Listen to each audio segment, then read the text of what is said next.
రాని కారు, బయటకు రాని సారు. KCR is history. తెలంగాణలో కేసీఆర్ ఒక చరిత్ర. బాగుంది. పవర్ఫుల్ హెడ్లైన్ గా పెట్టుకోవడానికి ఇలాంటివి బాగా పనికొస్తాయి.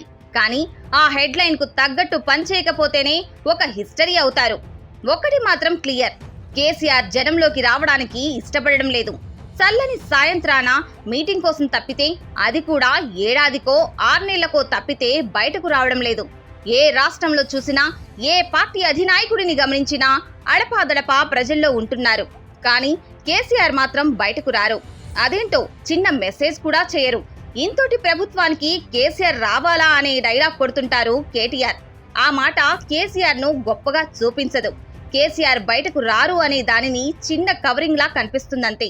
తెలంగాణ జాతిపితాని పిలిపించుకోవాలనే ఆశ ఉంటేనే సరిపోదుగా, తమకు కష్టం వస్తే సారు వస్తారు అనే భరోసా కూడా ఉండాలిగా. ఏది అది?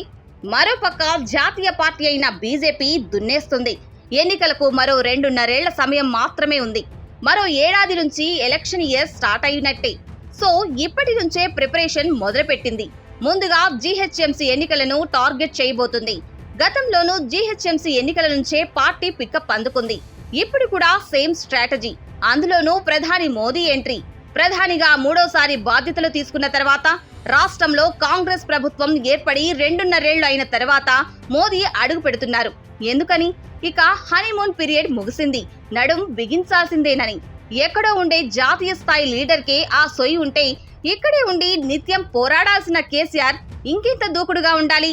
KCR is back, boss is back. ఇప్పటి వరకు ఒక లెక్క, ఇక్కడ నుంచి మరో లెక్క. ఇలాంటి డైలాగ్స్ ను ఇంకెన్నిసార్లు పేల్చాలనుకుంటున్నారు? ఇక లేవరా సారు?